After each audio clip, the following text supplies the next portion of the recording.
Oh, I am gonna regret this. Hey, what's up?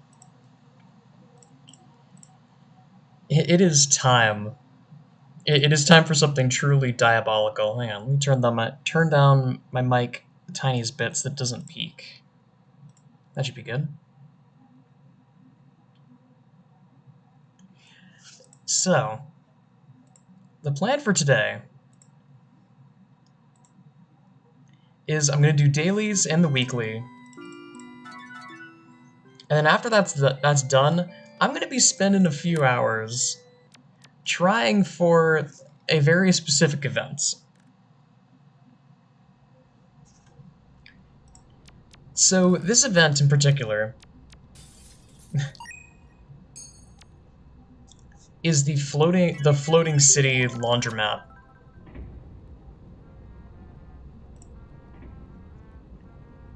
Or the laundromat floating city, I suppose. But I guess we do dailies first. Because these are not bound to a 1 in 65,000 chance.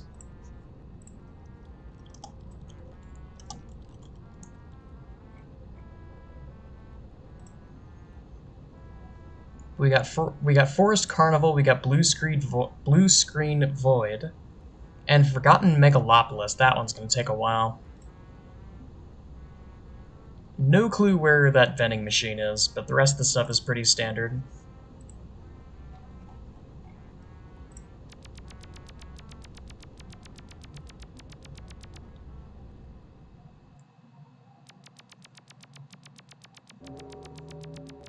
But yeah, I do want to say straight up, I am. Hey Zekev, I just want to say up front, I am sorry that I have not done much Tuki today. I think I mentioned it before, but the way motivation is kind of a tricky beast sometimes. And when you lose motivation, it's an uphill battle to get it back. Because I was busy this whole week. Combo that with trying to do streams. And I'm sitting here like, okay, what is a good... I gotta close that tab. I'm sitting here like, okay, what is a good day to get back into the swing of things? And, well, it is now Saturday, and I still have not gotten back into the swing of things, but...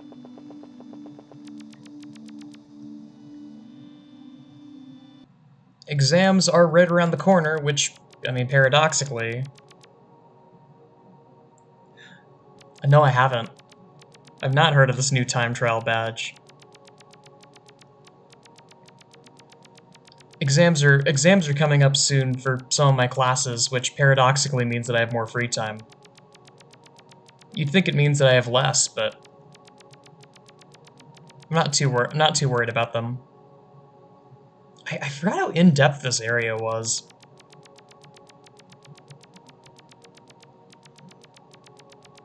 Let me see if I can find the Carnival Forest, and then I'll check that new time trial badge. I'm curious. Oh, hello there.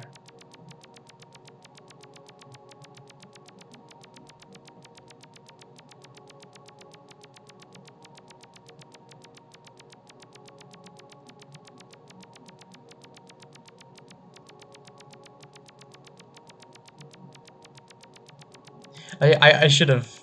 I shouldn't have called them exams. It's a test, to be fair. It's not going to be that bad. But I am curious about that badge. Let's see.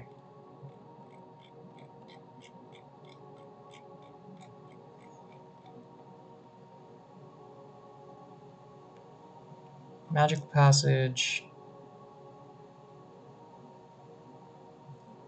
That's a new one, isn't it? Snowy Village. Interesting.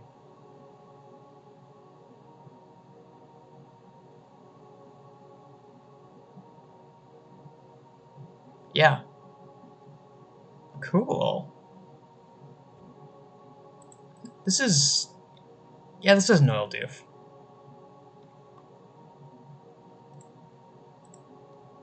Very interesting. Oh. I saw a ghost.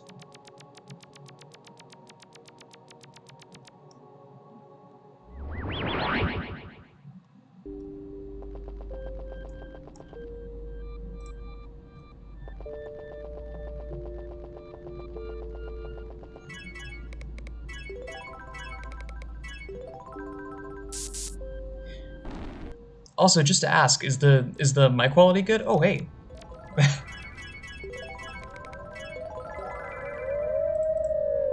Is mic quality good and all that? Mic quality, game audio, etc.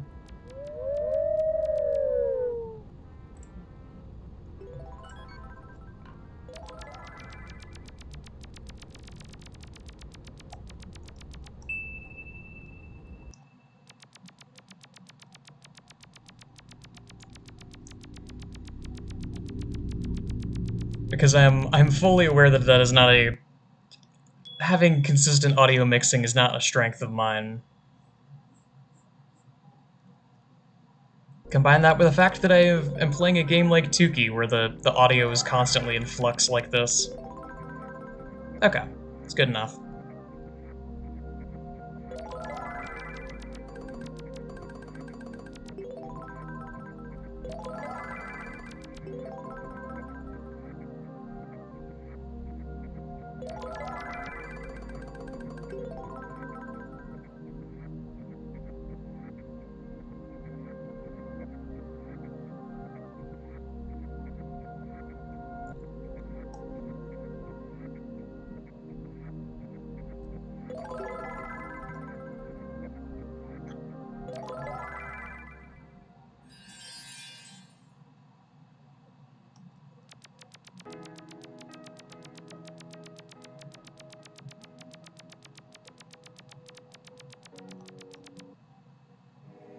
I know this. I know this whole. I know this path so well. This whole thing.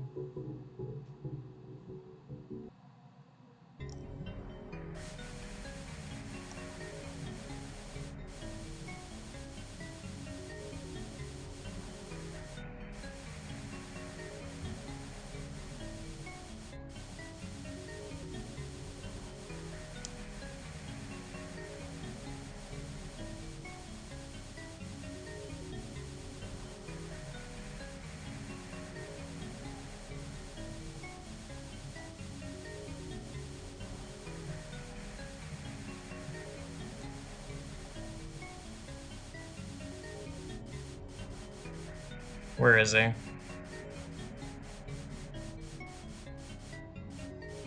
There you are. Alright, come here. Come here.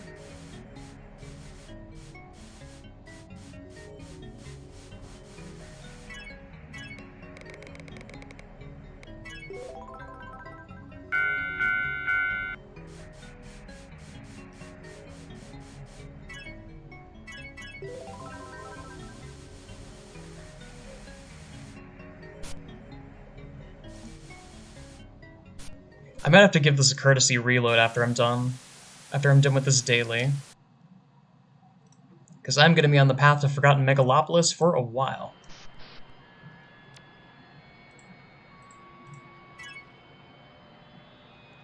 Alright, so give me just a second to reload. Hopefully it's less laggy on the re-up, but we'll see.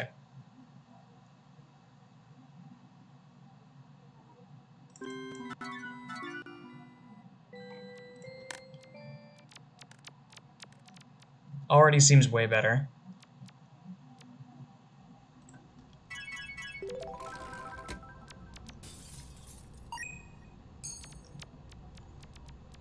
And now...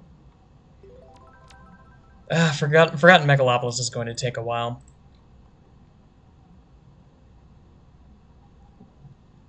Both these connections are unlocked, so I could just fast-track it and spend most of the time on Laundromat.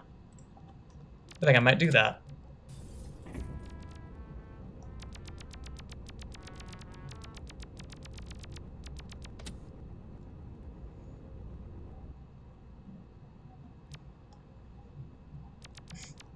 But I've done it at last. I have finished watching The Venture Brothers, all 7 seasons. There would have been 8, but the 8th one got canceled during COVID. And instead they made a movie, which I still have not seen. But I finally made it to the top of Mount Venture, and that was a fun ride. That was a very good show.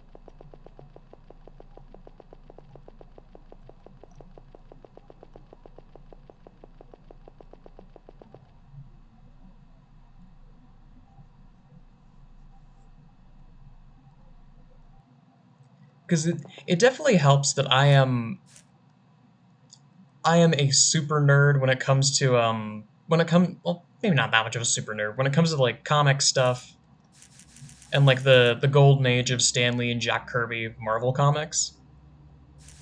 I love that stuff.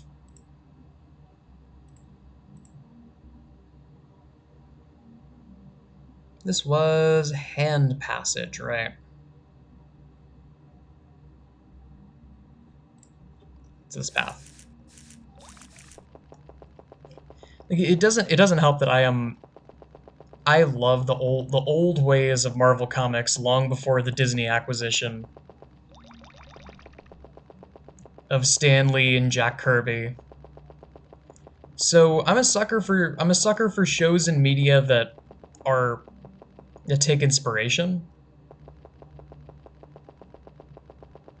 And I still gotta watch or read Watchmen. So I guess I'll be the one who watches the Watchmen, but just a imp.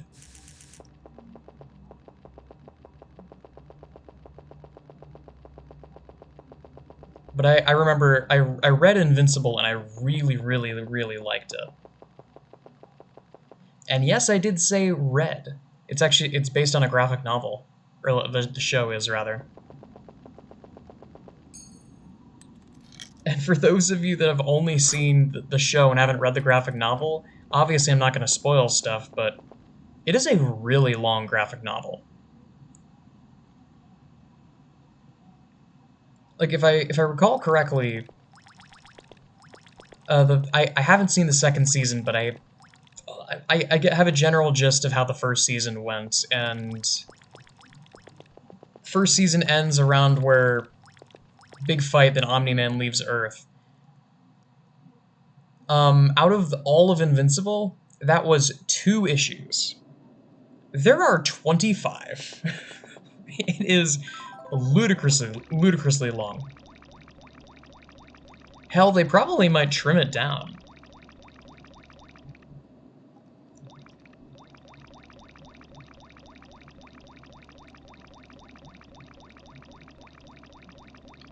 Nah, by graphic novel, it is a comic. It is a super long and intricate comic, but it is a comic.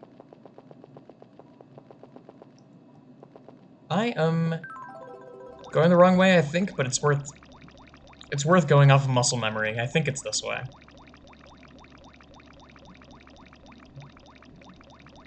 But it's so good. I highly, highly recommend it. Might be kind of a pain to find in paper, but you can always go online and find it.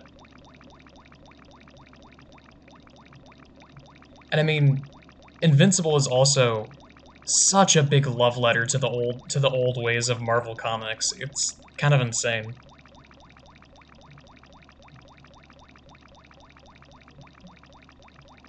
And Venture Brothers is too. There's so many references to characters in Marvel and DC, and it's excellent. It is really funny though. There is sort of a triumvirate of superhero, like sarcastic superhero shows that are all sort of like tangentially inspired by the golden age of Marvel Comics. You've got Venture Brothers, which is as cheeky as they come. Very self-aware, but not very self-aware, but trying to tell its own stories. There's Invincible, which is a bit more mature and a bit more like not really trying to ape on the old comics so much as taking inspiration from them. And then there's The Boys, and The Boys just drips with spite for the old ways of comics and for the new ways of comics.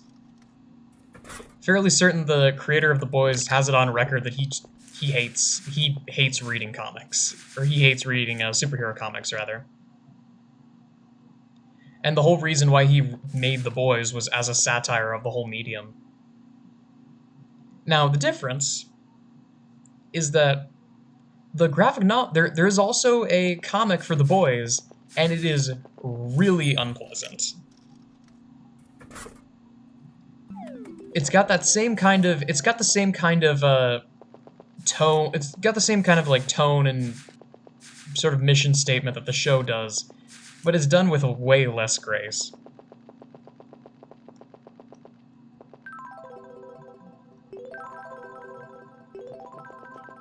I mean, it seems like the art is good, but like, even with the boys, it's a bit much sometimes, and the boys tones it down compared to the graphic novel. My apologies for using comic and graphic novel interchangeably.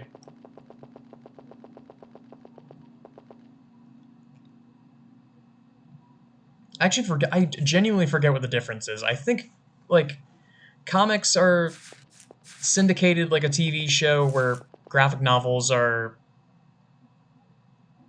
more of like a long running series that aren't under that are under either self published or I'm not entirely sure.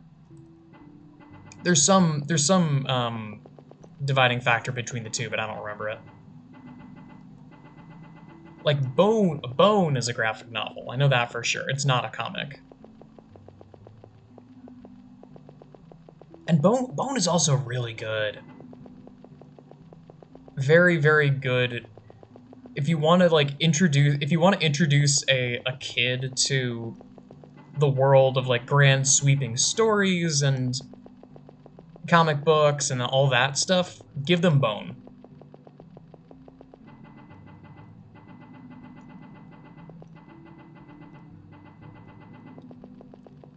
Plus, the creator, based on what I've heard, seems like a really stand-up guy.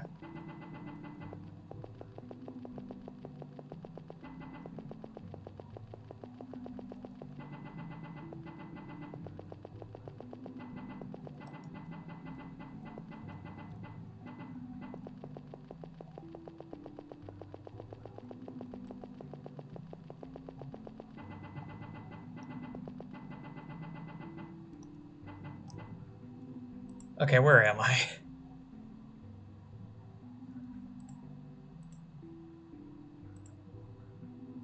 Ah, there. That should be it. So I was going the right way, just very slowly.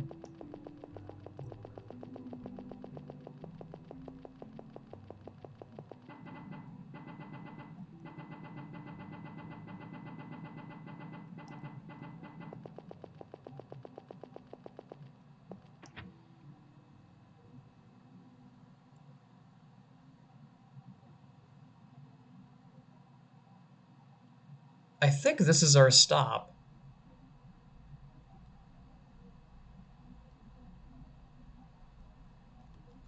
God, that transition is really cool.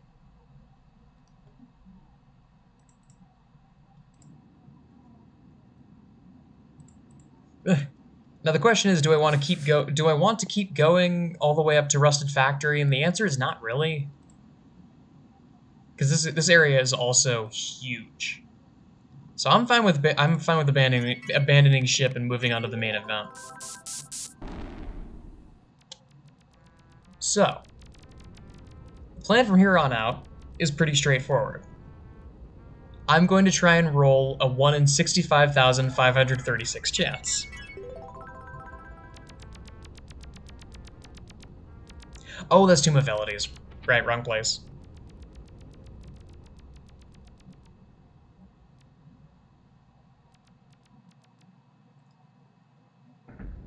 Rusted Factory is what, is that abandoned apartments? I don't even remember at this point. Like I said, it's been a second.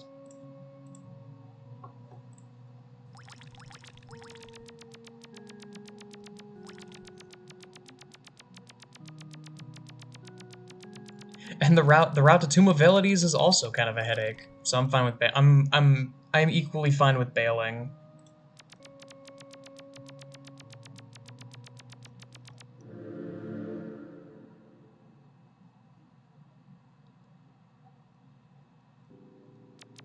Oh, Desolate Hospital, right. You're correct. That place is on another level.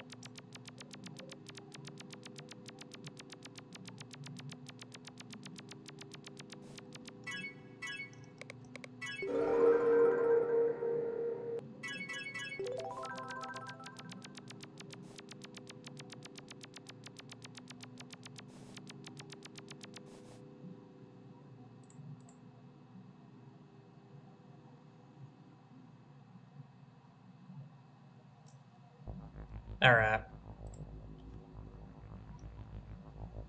So...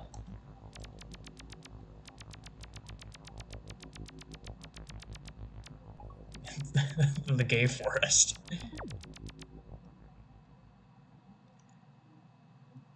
The rainbow 4K wallpaper forest. Alright.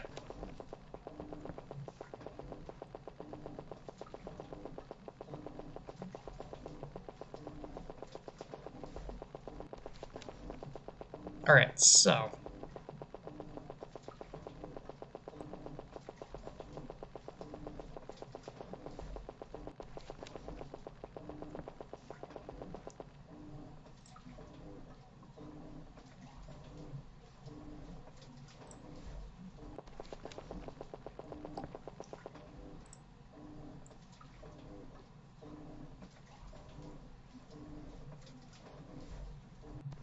I went too far down.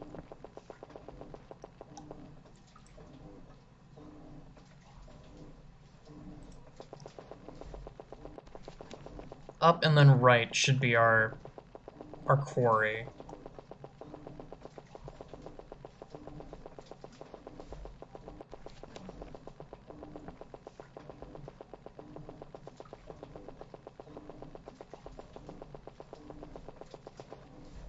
Yep.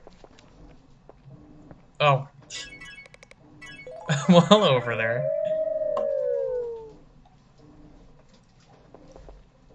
Okay, first, let me check. Do you have to be... Okay.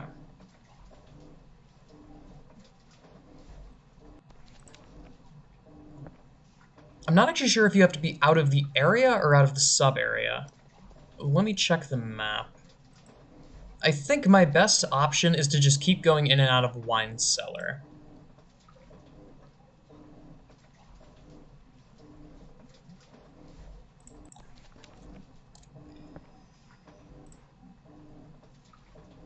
All the conditions are fulfilled. Now we just have to keep trying. If it works, it works. I've already given my many small pieces of gold to the shrine in Maple Forest.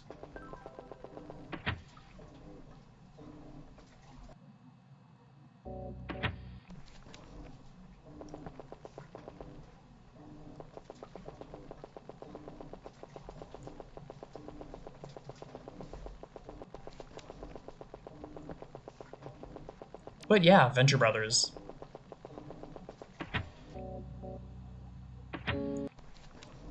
The best way that I can describe that show is it's a similar kind of thing as the what was it?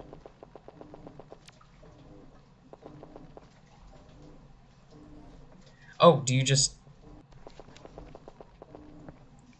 Ah, fair.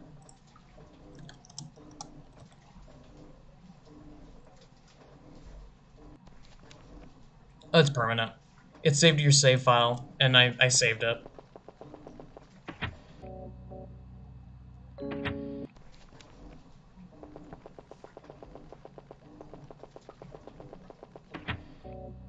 On paper, it seems like such a stupid and boring concept, but the core of the Venture Brothers is the bureaucracy of being a supervillain.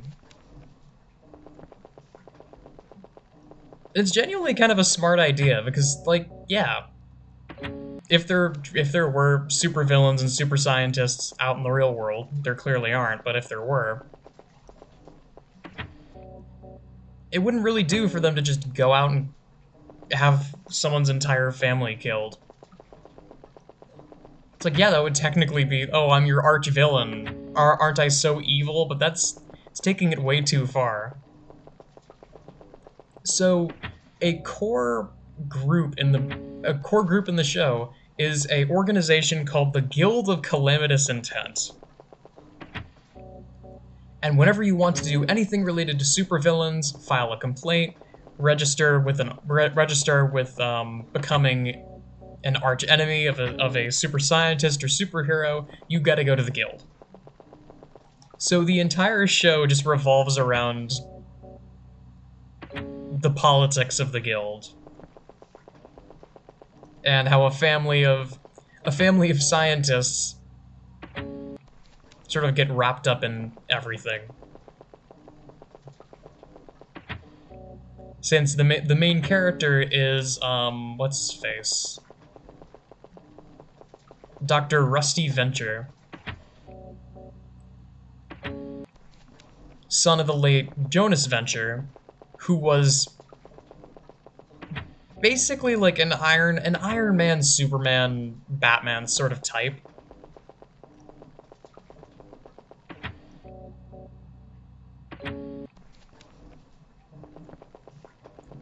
I haven't dug too deep into Mikan Muso. I gotta get back to it.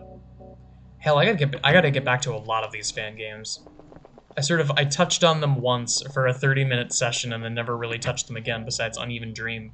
And Uneven Dream I only gave like 2 or 3. I gotta do more. I gotta put more hours into the non-Tuki fan games.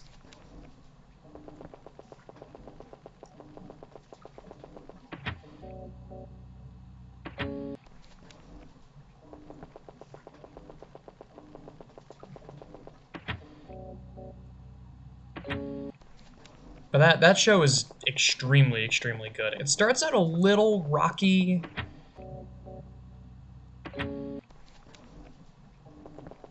But once it hits its stride, it hits the ground and just zooms.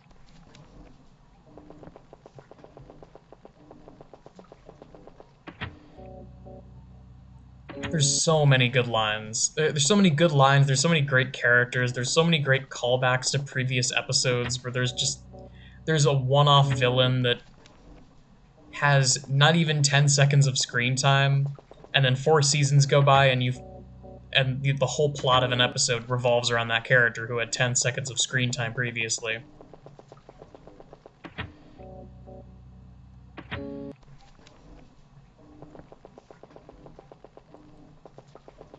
I haven't even touched Oversomnia yet. I gotta get on that.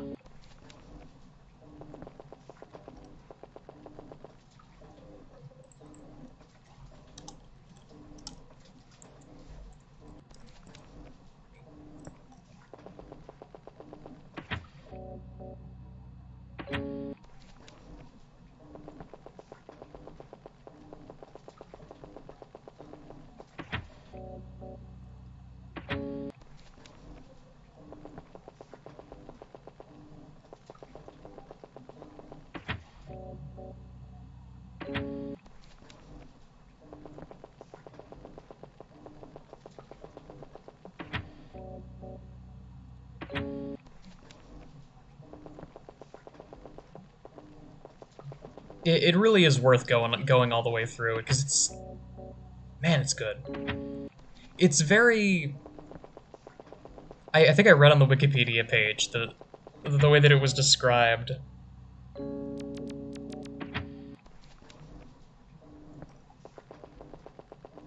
Is that it's supposed to the show is meant to make you think about yourself and also make you a little bit uncomfortable in doing so. Because, I mean, it is still a show on Cartoon Network Adult Swim. So, you know.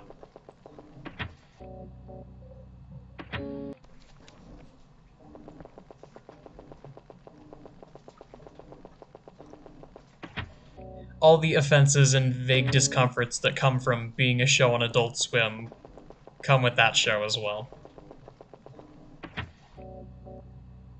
And you can feel a lot of shared DNA too, because I mean, to be frank, between this show and the closest thing it has to a brother show, Rick and Morty, I ended up liking Venture Brothers way more than Rick and Morty.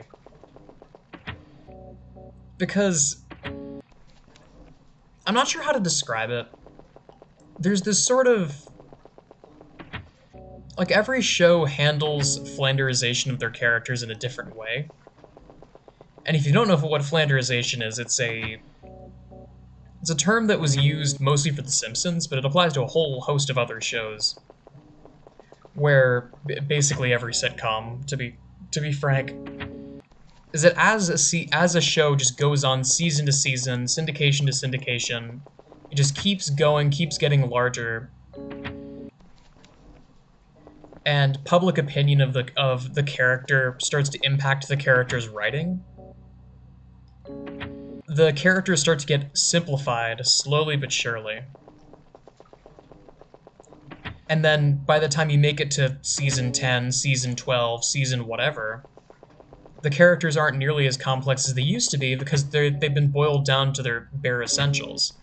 Everything that makes someone think of that specific character is now all that character even is. The reason why it's called Flanderization is that the example that's given super often is Ned Flanders. That at the beginning of the show, beginning of The Simpsons, Ned Flanders was a pretty dynamic character. He wasn't just Bible guy. But as the show went on, he gradually got more and more two-dimensional. Ironic, because it's an animated show, but you know what I mean. And that happens a ton. Just look at late seasons of The Simpsons, late seasons of Futurama, SpongeBob, absolutely SpongeBob.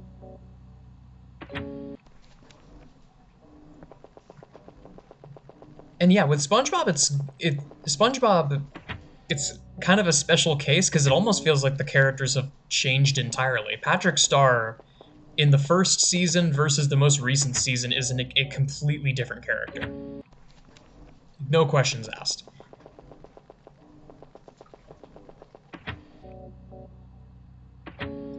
And SpongeBob, too.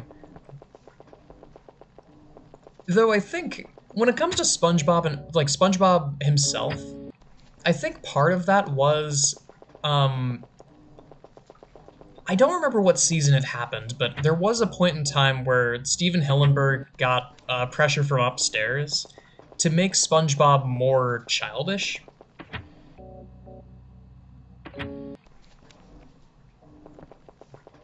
Because I think the original intent is that SpongeBob is supposed to be, like, ambiguously in his 20s somewhere. Shrimp.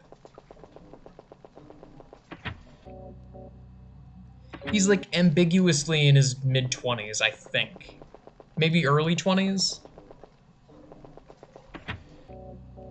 But you wouldn't know it from the modern seasons.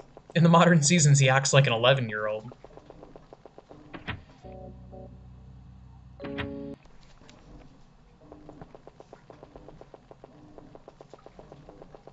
But it's not even I don't even think it's a directly negative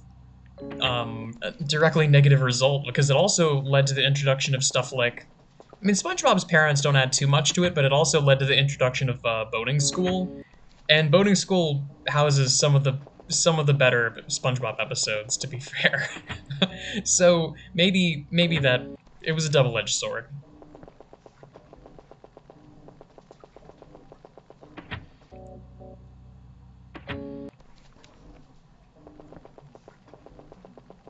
But the reason why I bring this whole concept up is that comparing Rick and Morty with the Venture Brothers for a second. And I know the creative process with Rick and Morty is a little bit different because the whole shtick with the show is that it's partially an improv show. So they get basic scripts, and I imagine there are like specific jokes and specific concepts that they want to lace into the episodes.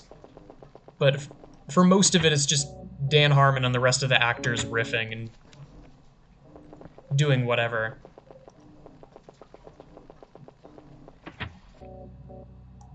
But comparing the two, I can't really, like, the characters in the Venture Brothers grow into their own skin really, really well. Like as you get to the later seasons, no spoilers, of course. The characters just feel more like themselves. Especially the like major characters. Characters like the Venture family and the Monarch, they feel very them.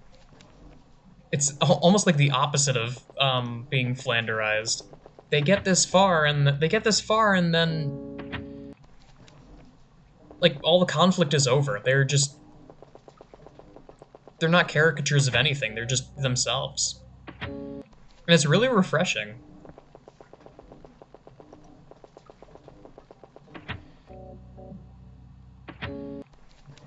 Now, granted, I haven't watched the movie yet, so maybe that's thrown out the window in the movie, but I've heard that the movie's pretty good, so perhaps not.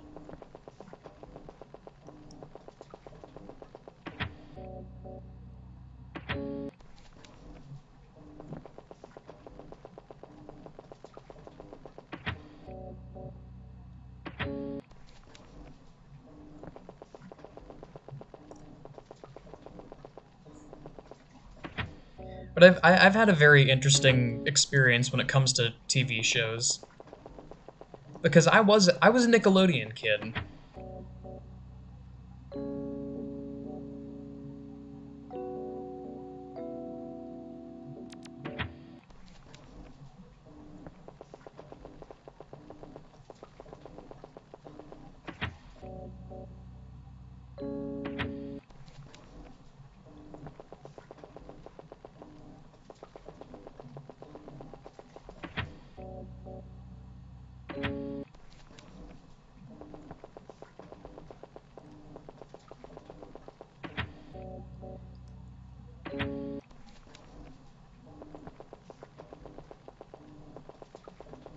And trying to remember what shows were around when I was actually watching. Because SpongeBob, of course, but can't think of many others.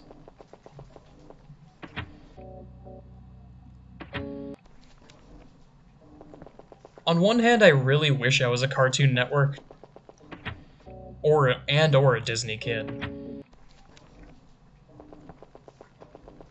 Because there are some damn good shows that I completely missed out on that I didn't get to experience till I was older. Like Avatar and Gravity Falls, I didn't get to watch either of those until I was older, and damn, I wish I'd watched them when they were coming out.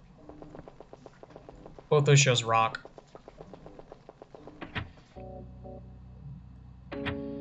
And I watched Gravity Falls a year and a half ago, I believe, and I watched Avatar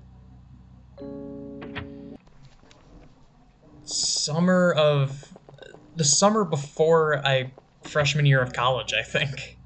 If my memory's right.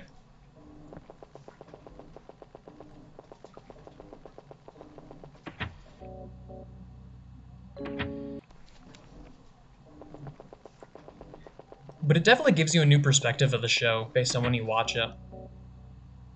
Like in sophomore year, my roommate was pretty clearly also a Disney kid.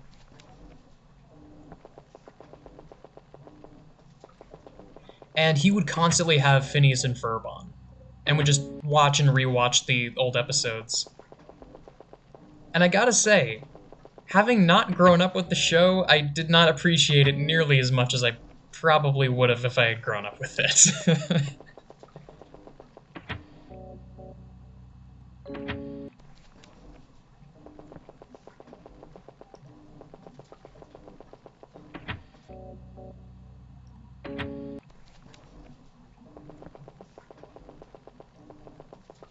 Weirdly enough, I remember like the vaguest of vague things about Jimmy Neutron of all things. Like I remember the vaguest of vague things. Never watched Fairly Odd Parents in my life. even though I grew up as a Nickelodeon kid.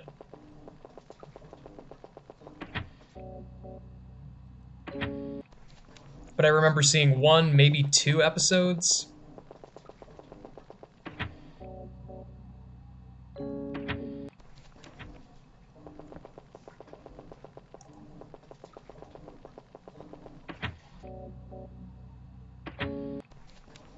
There's definitely a sense of there's a sense of joy that you have as a kid where you will just try anything. It's not that you don't have standards, but as a kid, you have a much larger attention span when it comes to games and when it comes to TV shows.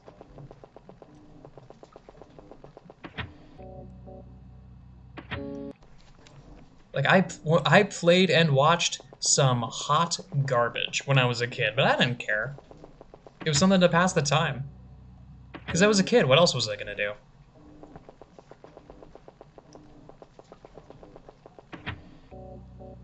I could read, sure, but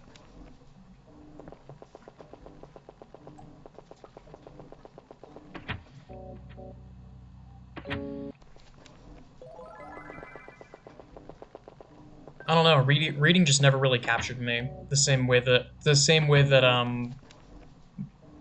that shows and video games did.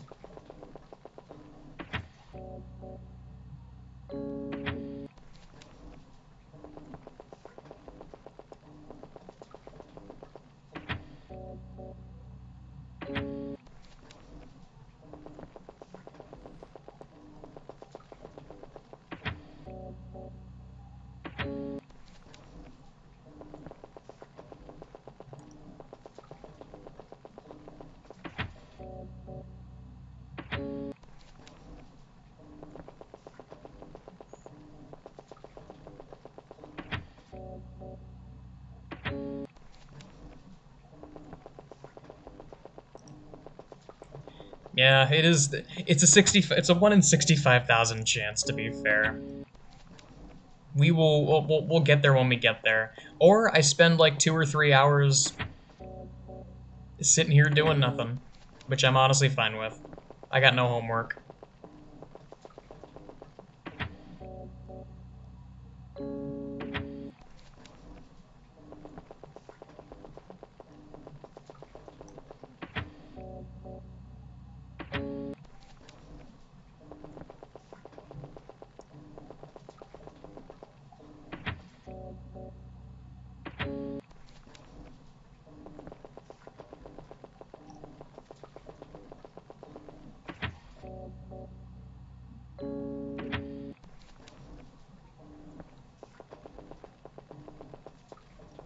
Oh, Spyro.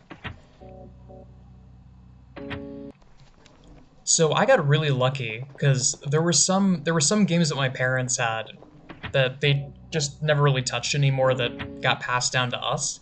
And one of them was the original Spyro the Dragon. And since the PS2 has backwards compatibility, my brother and I were able to play it when we were super young. That game holds up incredibly well. And I haven't actually played the Reignited trilogy, so I can't really say whether or not it reflects on the original Spyro the Dragon. But the original game is so good, especially for the PS1.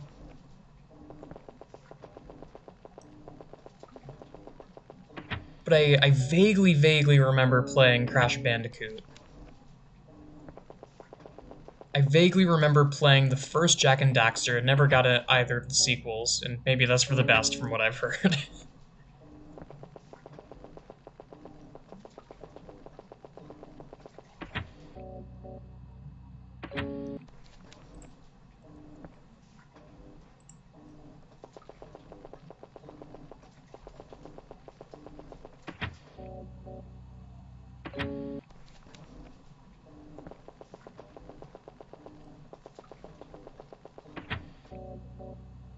Ratchet and Clank was also kind of a weird case because I got the Ratchet and Clank Future games without knowing that they were distinct from the other Ratchet and Clank games.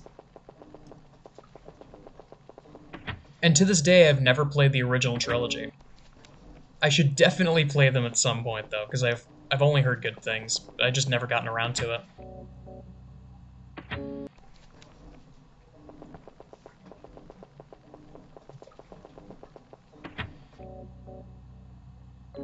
But even based on what I've heard, the original trilogy holds up super well, and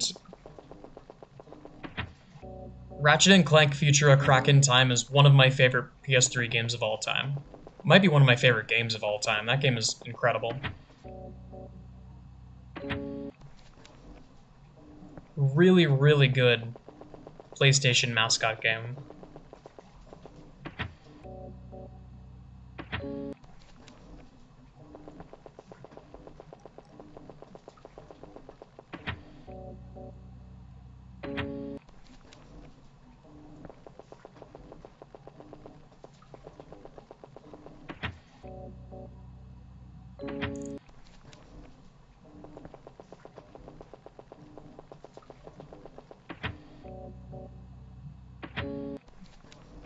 Oh shit, Nova's online.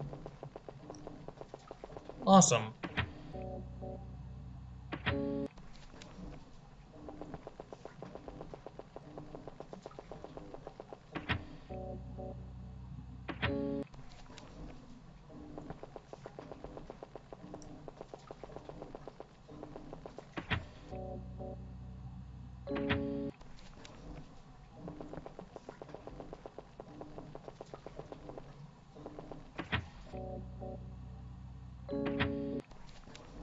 Yeah, I totally get that.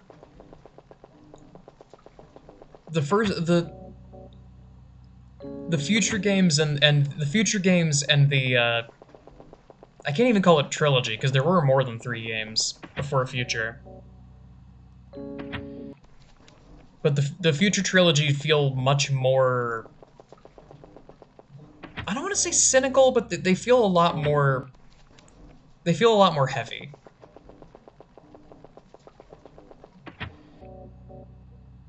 Just like compare and contrast. Isn't the antagonistic force of Up Your Arsenal just nefarious, wants to turn everyone in the world into robots? It's like compare that with Ratchet and Clank Future. A rogue alien has gotten his hands on a rogue alien has gotten his hands on the Dimensionator and wants to bring back an entire race of his people that committed genocide of the Lombaxes. It's more heavy. It's a lot more heavy. Compare that with guy wants to blow up a planet. Yeah, guy wants to blow up a planet, and robot wants to turn the entire world into robots.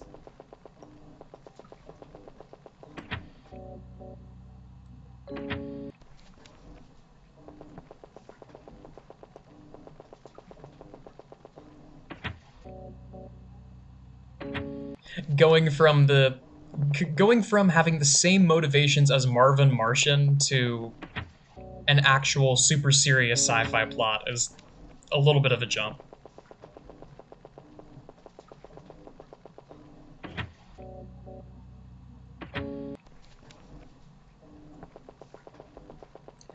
Oh god, I heard about the 2016 remake. Yeah. I heard the movie was also just not very good. That's the sad thing. They did all that work making a remake of the first game, and from what I've heard, everyone is an asshole and everyone talks too much.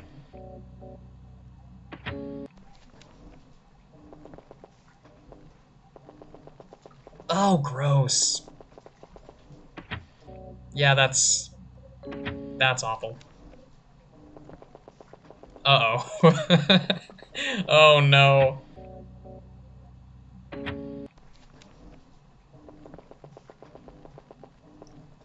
I see someone else in chat rallying people for Floating City.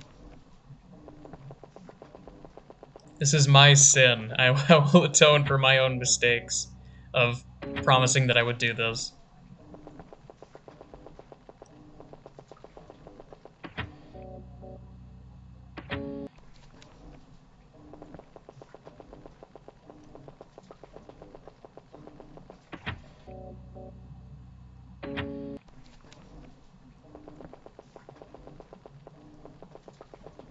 The one thing that I've heard about the 2016 games that was actually good was it fully confirmed that the plumber is just God. The plumber is maybe not God, but he is a deity.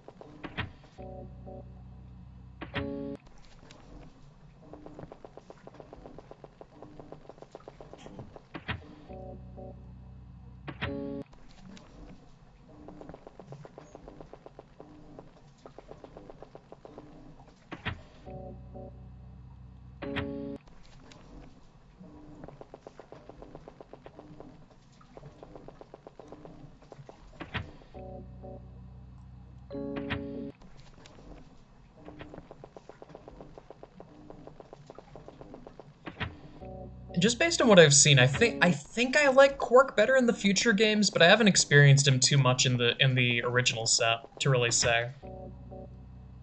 But just like based on clips that I've seen in both,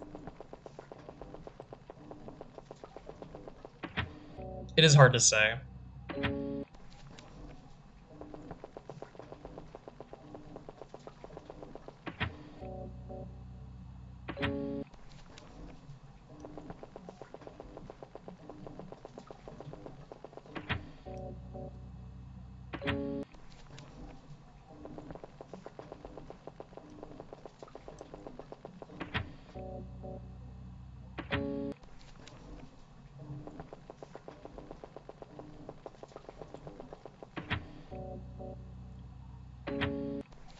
And the future series does still get Nefarious, and Nefarious is, well, you know, you already know how great of a character Dr. Nefarious is.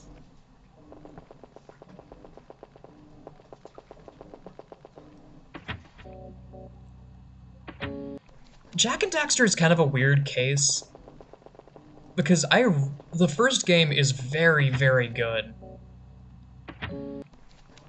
But I think they're holding off because if you get a remaster of the first game, you're getting a remaster of all three.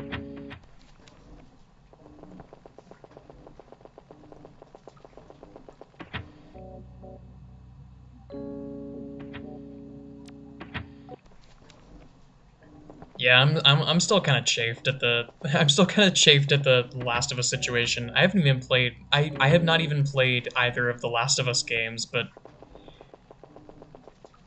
the fact that they made, I mean, The Last of Us 1, Last of Us 2, and then a remake of The Last of Us 1. They got a lot of stuff in their catalog.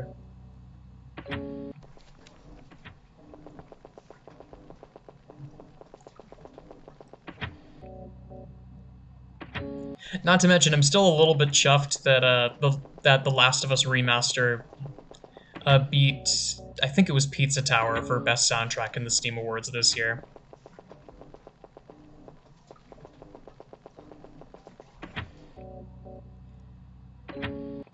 Jak 2 also had a really funny sort of trickle-down effect. That, from what I've heard, and I think this might just be hearsay, the actual, like, game designers that are deep in the weeds don't get to play video games very often on their own free time. And from what I've heard, the lead designer of Shadow the Hedgehog, one of the only games that he was able to play when working on his previous project was Jak 2. So he played this game. It was one of the only games he was actually able to play. He loved it and it was like, hey, why don't we do that with Sonic?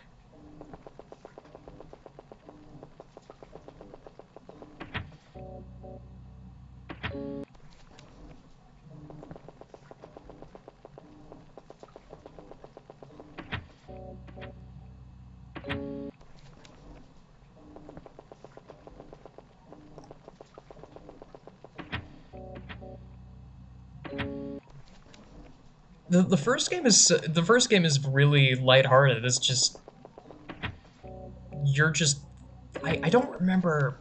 God,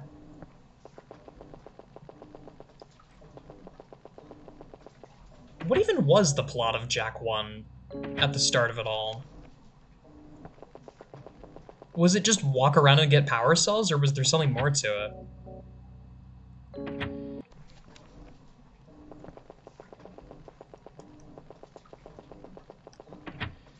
Because I know eventually you find you find the other sages. But I tapped out around World 2 when I was younger. I don't think I ever made it past the second hoverbike mission. Or the second, like, transitional mission between the areas.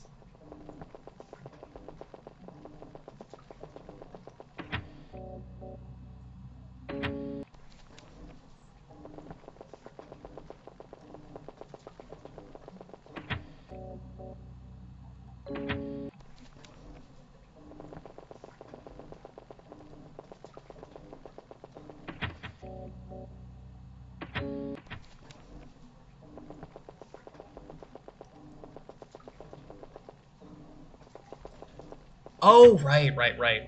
Daxter gets turned into an Otzel, and then yeah, you go on an adventure to fix him somehow.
I'm trying to think of other like platformers that I played around that time period.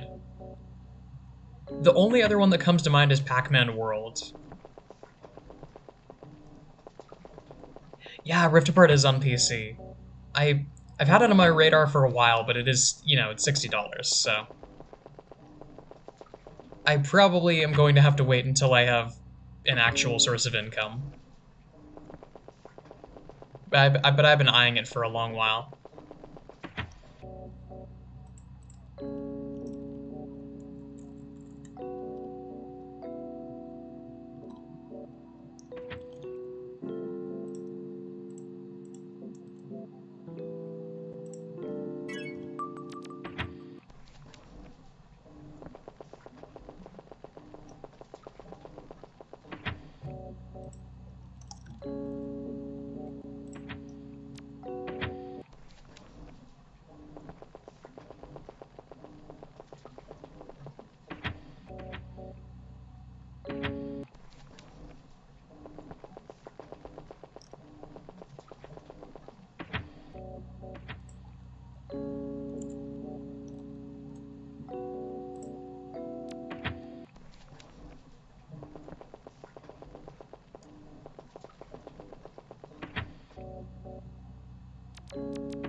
Oh god, right, I heard about it. I forgot about that.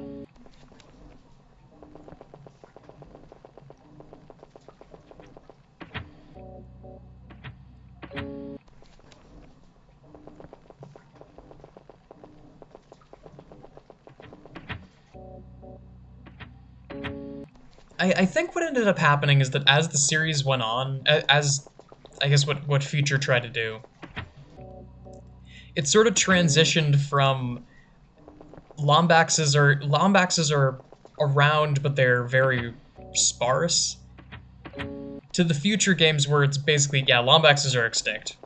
Congratulations, Ratchet, you are one of like probably 20 Lombaxes in the entire universe. Good luck.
Oh god, really?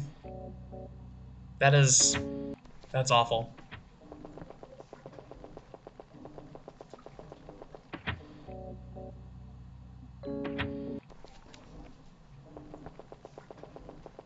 It just reminds me of multiverses. It's like, hey, what is the most generic, tropey action movie soundtrack that we can make? Alright, let's just use that.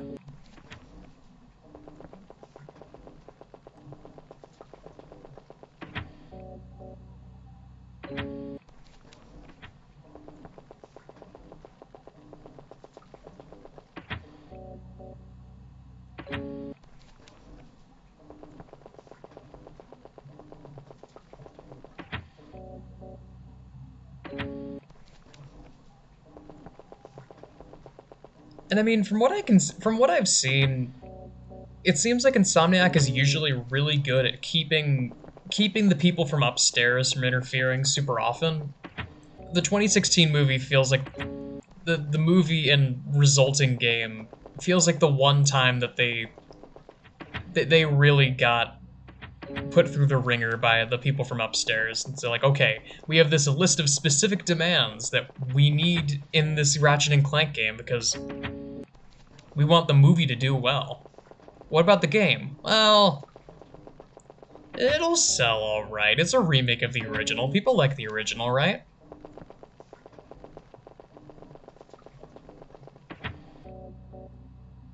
They were so focused on making a movie that would sell decently well that they ended up accidentally sabotaging both.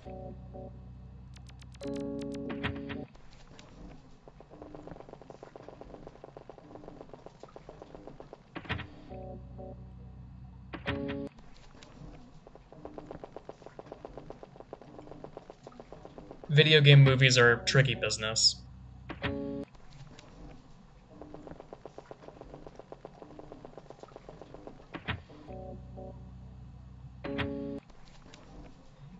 it really is the same kind of it's the same kind of business as film adaptations of books. That it really all depends on who's under the hood. Who's actually working on this movie? Is it people who genuinely love the source material? And people who want to make a good adaptation and maybe even a good series based on this book or this series of books? Or is it just some suit in Hollywood that wants to make a few big ones? If it's the former, you get something like Nimona. If it's the latter, you get something like Disney's Artemis Fowl.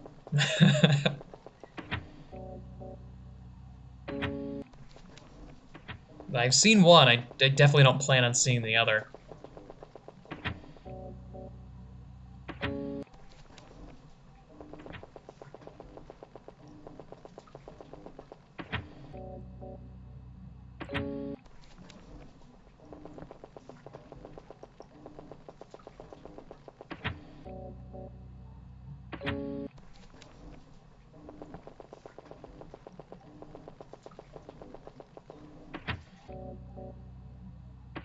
Disney ended up getting the rights to both Artemis Fowl and A Wrinkle in Time and managed to make two of the worst movie book adaptations of the modern era.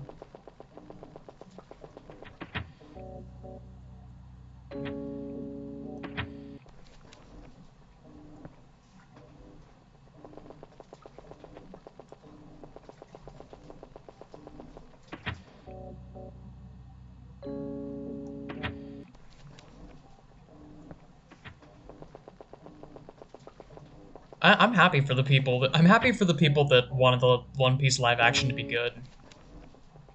I'd say third time's the charm, but I don't know how many times Netflix has tried to do this and it not panning out. I remember the Cowboy Bebop one because supposedly it was kind of mediocre, but the actors at least tried to make it entertaining. And I remember the Death Note live action with Willem Dafoe, specifically because it was fucking Willem Dafoe playing the Shinigami.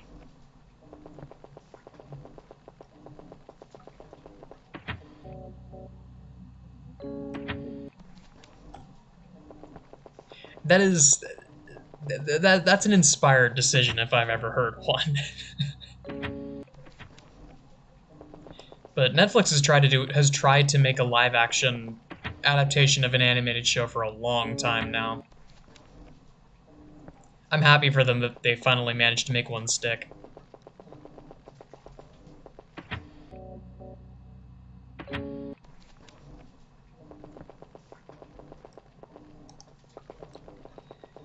Yeah, there was a little bit of hope. There's a little bit of hope that the Avatar show would actually be good, and then we got bad news, and then we got other bad news, and then we got more bad news, and now there's this most recent bad news.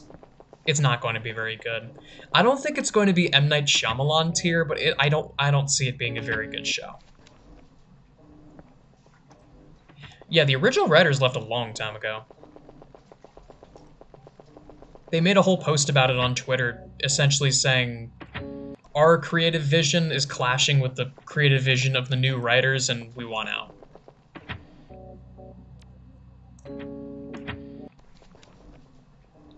What comes of it from here, I have no idea, but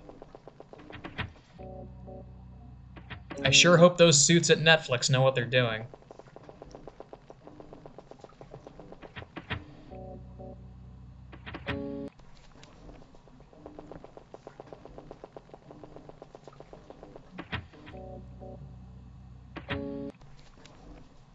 That is true. I'm curious to see where they take that. Ugh.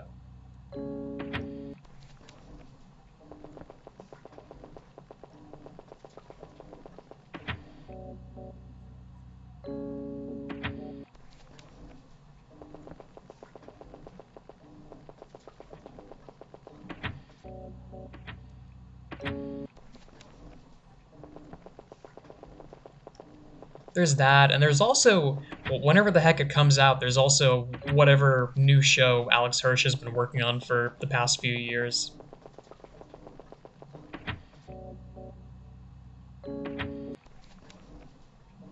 Because I've heard he's been working on something that isn't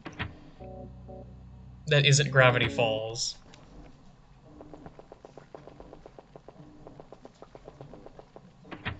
But I don't think there's any word on what that new show actually is.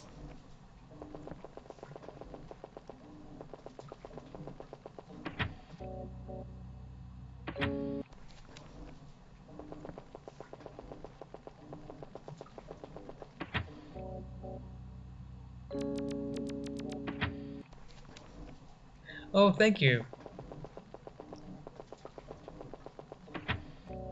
By the power of Adiragop, I will I will find this shrimp.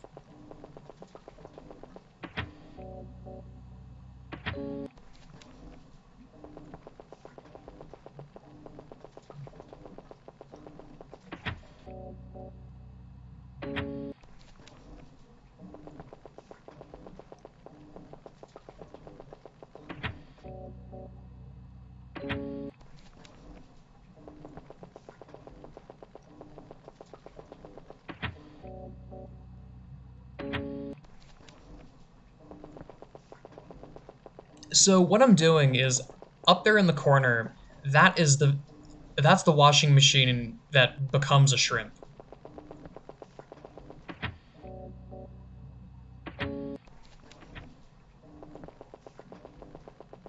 Because every time I leave and re-enter this area, there is a 1 in 65,000 chance if I've donated, I think it's 1,000, 10,000, I don't remember the exact number, to the Maple Shrine in a completely different world. And I've already done that, so all the conditions are right.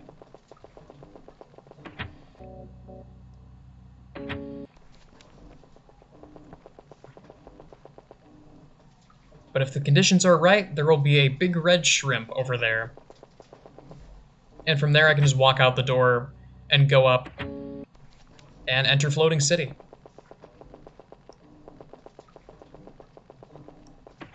Which I don't know if Sam has updated this number, but I think somewhere in the ballpark of 3 or 4 people have ever gone to Floating City without using debug mode on YNO. It was 10K. Okay. Whatever it is, I know I've donated that much already.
Going back to animated shows for a bit, though, like I said, I didn't grow up with watching a lot of very varied shows. I have always been a man of repetition and watching the same damn shows over and over and over again. So one of these days I do just want to run the gauntlet and watch Adventure Time and watch Gumball and watch Steven Universe and Chowder and Flapjack and just all of them. I want to just like set aside a summer and watch through all of them. Just so I have context, if nothing else.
got pinged on Discord.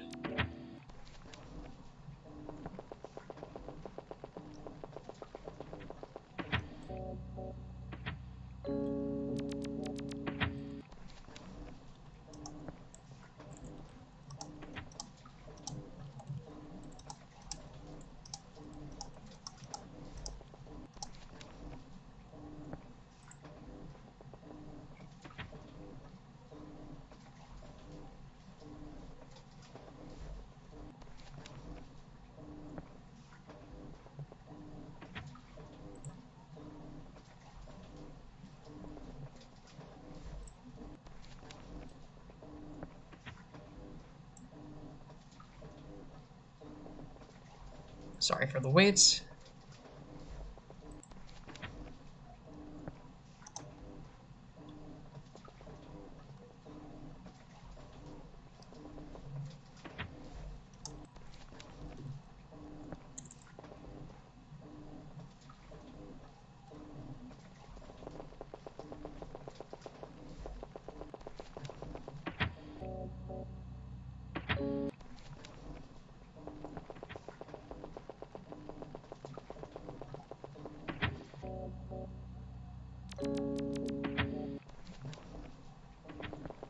There are a couple of events that I do eventually want to grind out, and this is one of them.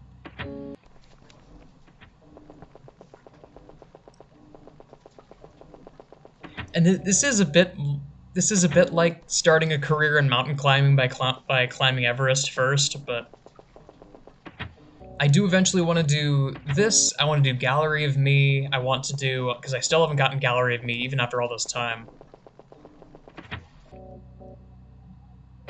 I want to get the Corrupted Nexus, which is also going to take forever because it's apparently a 1 in 1011 chance.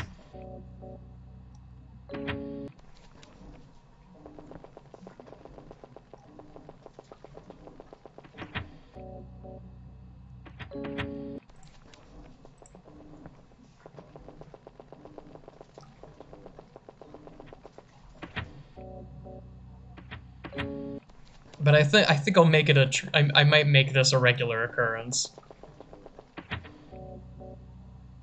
My Saturday shrimping.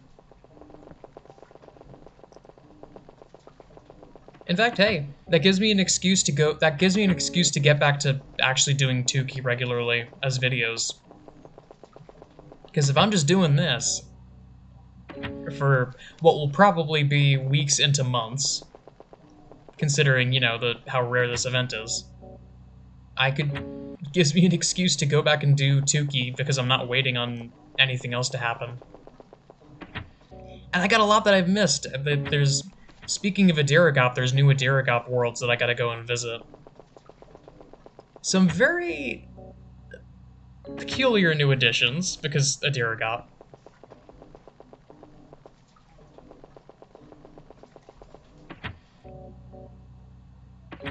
Is that related to the Chicago area, or am I thinking of something else? So the one time I played Moomarope, I somehow made it all the way over to the jewelry store.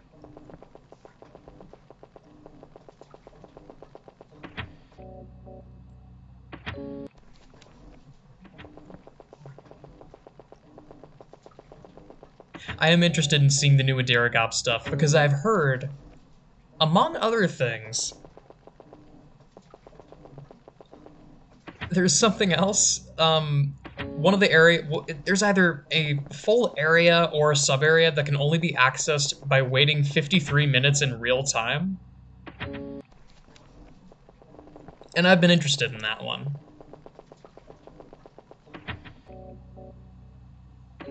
There's also a new area that you can only access once.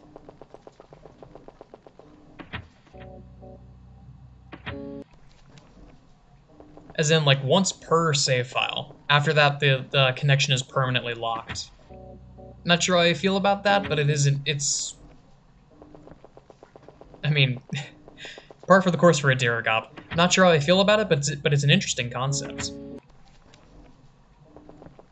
is probably 44 minutes. Knowing this community, it is definitely 44 minutes. The number is either going to be 44 or 28.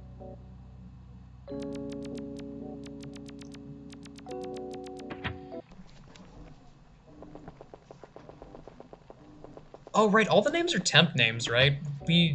I don't think we actually have real names for the locations yet.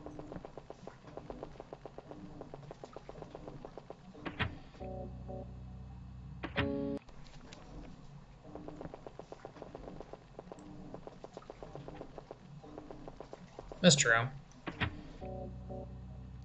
And there are other things that are one time, like the Pandora's box in Tricolor Room.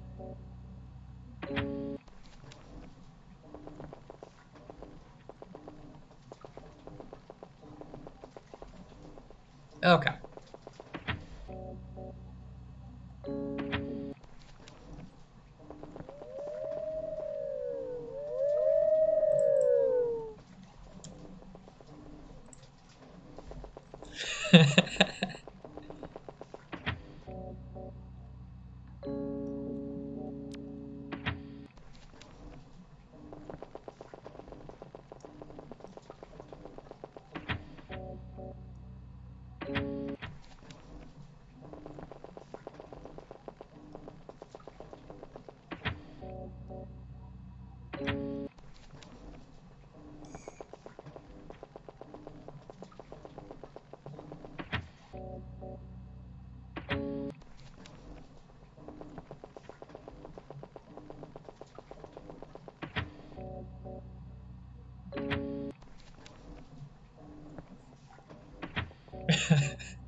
I still gotta do the Kura puzzles. I swear to God, I'm programming a damn AI to do that stuff for me. I'm horrible at slide puzzles.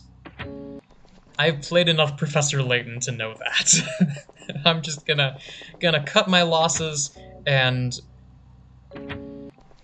write something up in PDDL to do it for me.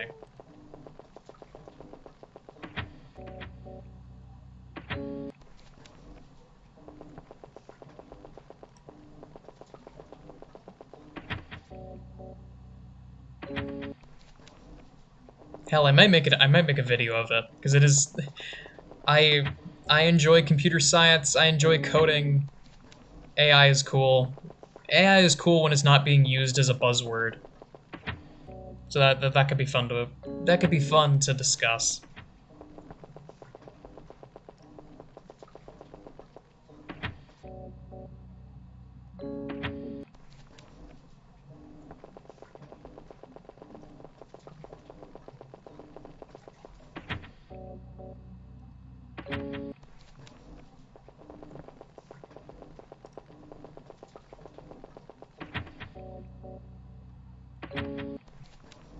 I just hope there's not a time constraint on it.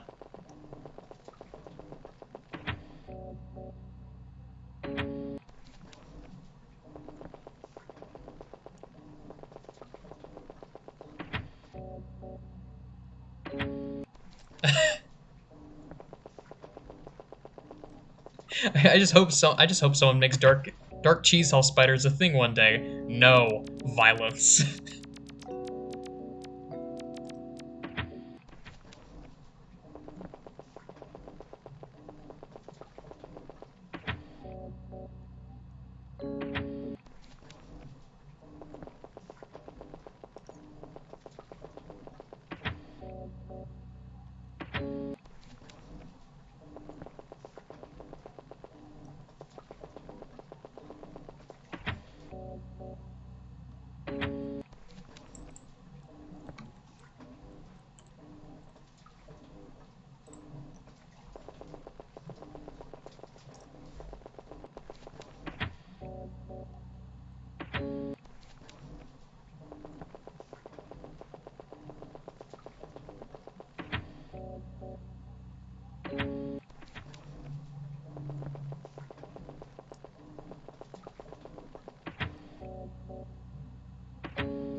forget, is this an Adiragop location?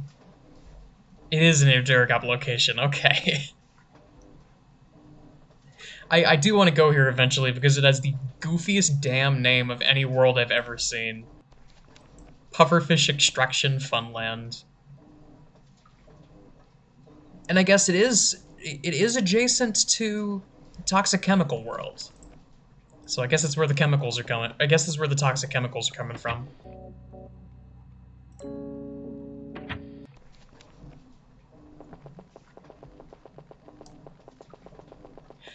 Ah, that's the one.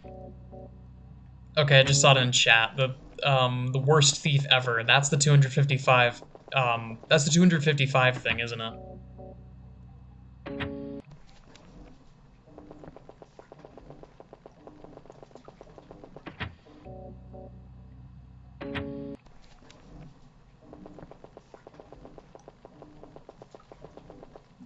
The Muma Rope Devious Lick.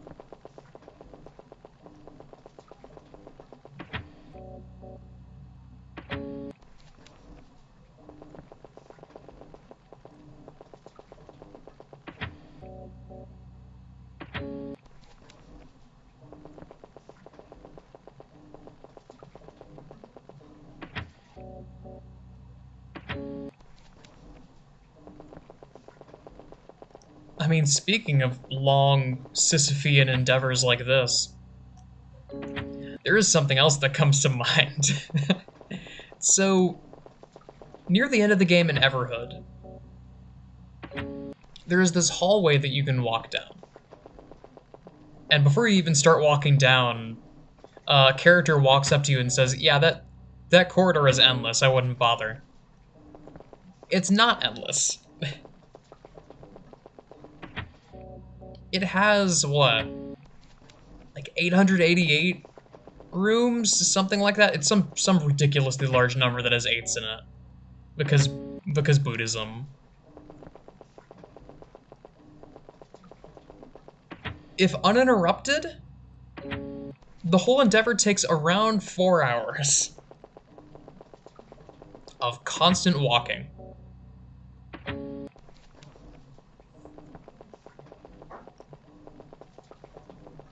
And that doesn't sound so bad at first. Yeah, Everhood is great. I recommend it. This is more of a... The game is weird, the game is hard, the game is fun. This is more of just a fun little gag thing that they tossed in, but it's not nowhere near required for completion. It takes around 4 hours uninterrupted, and you might think at first that you can just, you know, leave a rock on the red arrow key and go do something else. You can't. After a few times going through the corridor, a sign will appear in front of you that shows how far you've gone so far.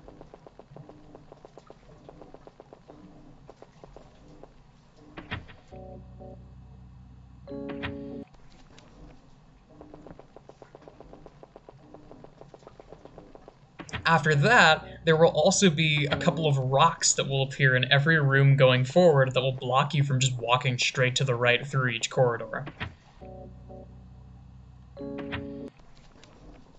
So there's no way to just leave a rock on the keyboard or a rubber band around the controller and have it do the work for you. You could rig something up with auto hotkey, but for most people, it's better to just go for it and just do it manually.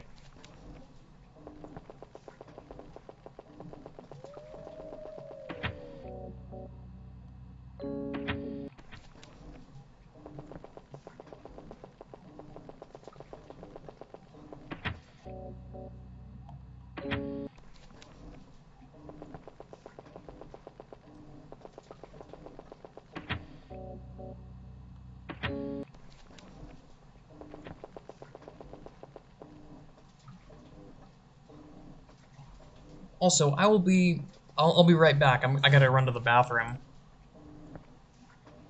I'll be back in just a moment.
I'm back.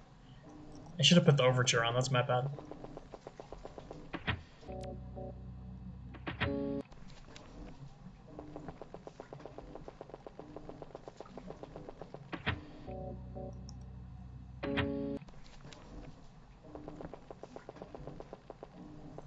Cold summer flames.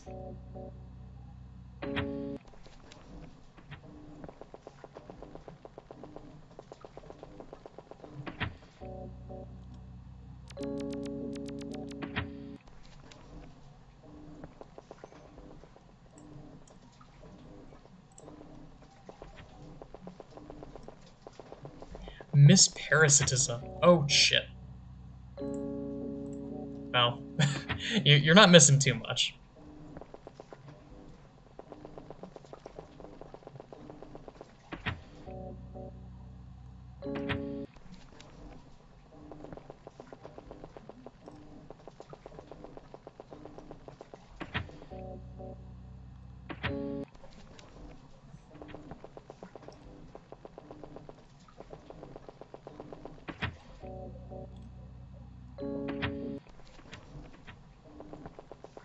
I think I'm gonna let this run until a little over 2 hours.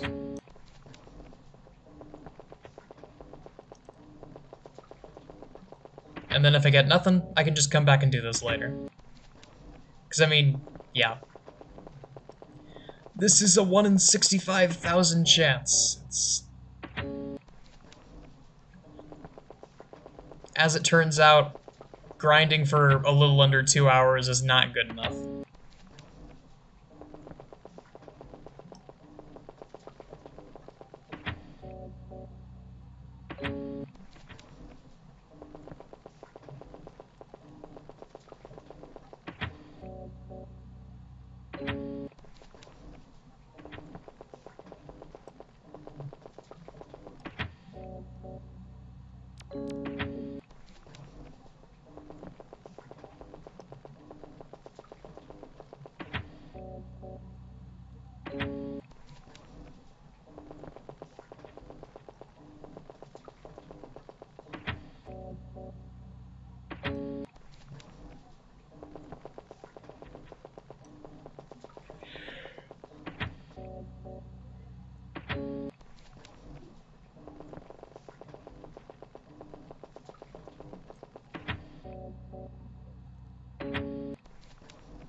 The 28 document.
will keep pushing.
I love Bodacious Rotation Station.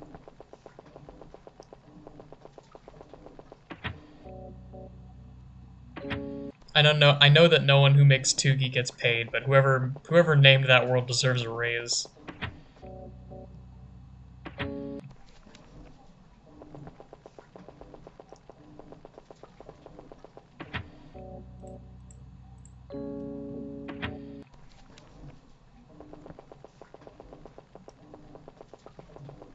The miasma?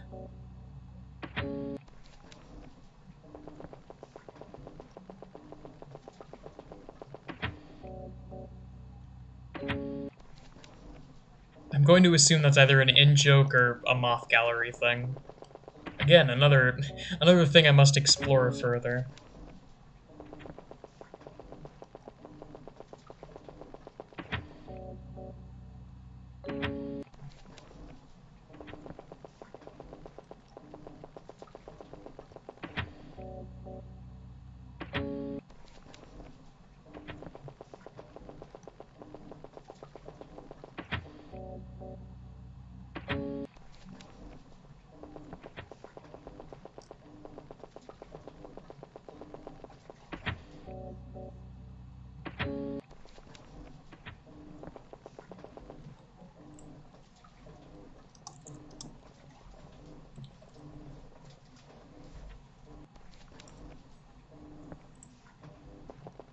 Good evening. I am Count Dracula.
My social credit. Can't believe this.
Is that new?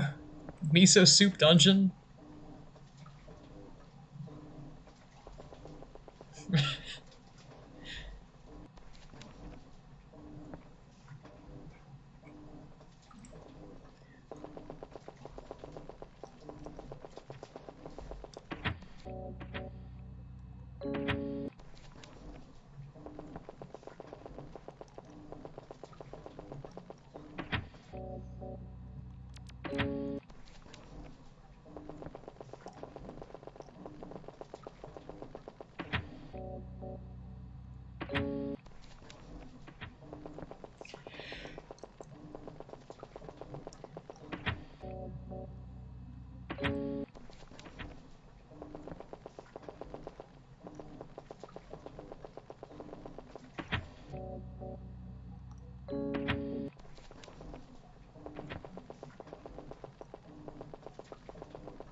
Maybe a few more minutes of this and then I'm cutting myself off.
The Adiragaba lore document, let's go.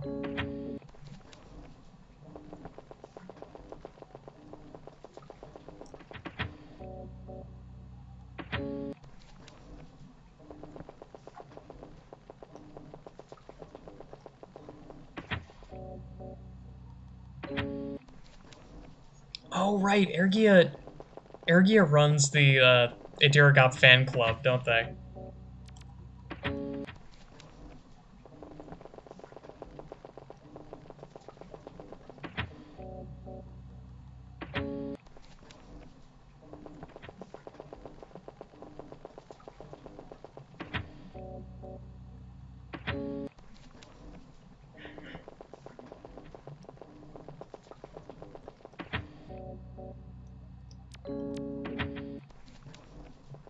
Awesome. I might have to join that server. Seems like fun.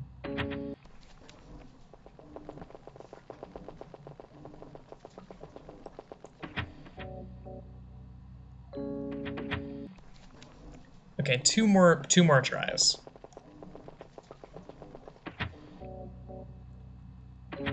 Last try. Feeling lucky? Nah.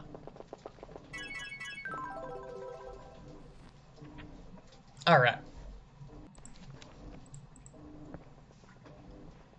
So, this was unsuccessful, but I'm definitely going to be doing this more. I want to get Floating City. It will probably take weeks into months, but I feel like it'll be fun.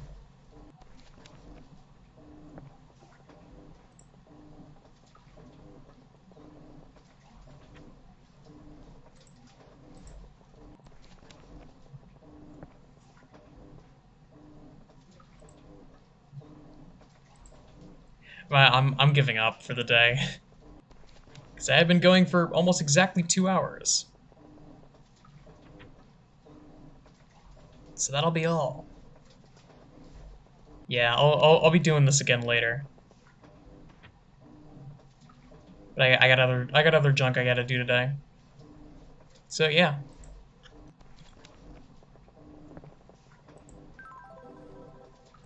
take it easy, y'all.